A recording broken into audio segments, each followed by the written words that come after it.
Aren't there too many letter carriers? Absolutely not. And my union is the Rural Letter Carrier Association, National Rural Letter Carrier Association Union, and over 50% of my craft is a part-time employee that works only on Saturday or when needed. They have no benefits of any type. Okay, all right. Unless That's they work.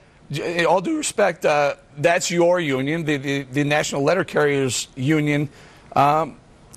Is 629,000 employees, I don't know, 500,000 strong, who knows what the number is, but you can't keep adding $10 to $15 billion onto debt, keep running up these deficits year after year. Something has to change. What's the answer? Do we raise, hold on, what's the answer? Do we raise the price of stamps or do we renegotiate your contracts? First off, you talk about the billion that the money you just talked about.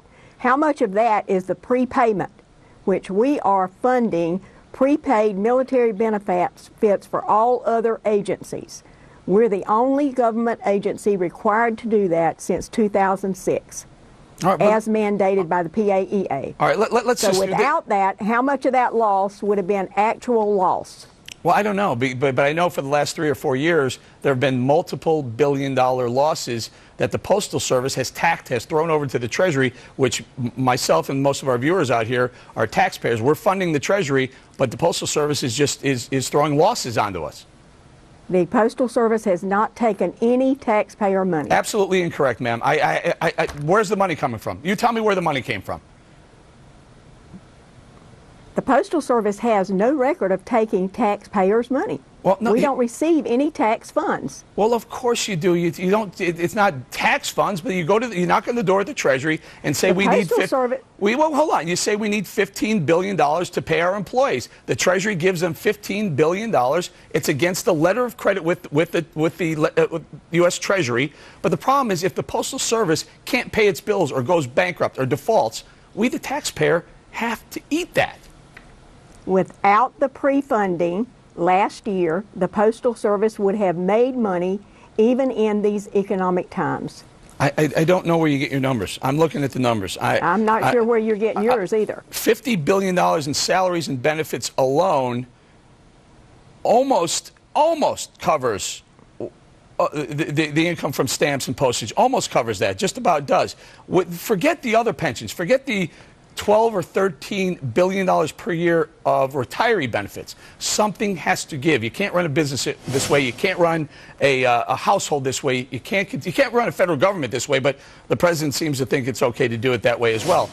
Something has to give. You either have to raise revenues or cut expenses. Which is it? Let me ask you a question. You said that UPS and FedEx, the person before me said we should be able to compete with them. We are now carrying the last mile for them. The Postal Service does that already, carrying the last mile for those two companies.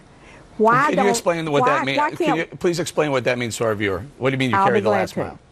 When we have parcels that UPS or FedEx cannot deliver, they're being dropped at post offices, and rural letter carriers and city carriers are delivering the last mile of that parcel. Okay. So, what, are you against renegotiating? Are you against renegotiating your contracts to keep the U.S. Postal Service solvent? We just received an arbitrated decision from an arbitrator on our contract in which we created new employees at a lower pay, some of them with no benefits in a part-time capacity. Right. Okay.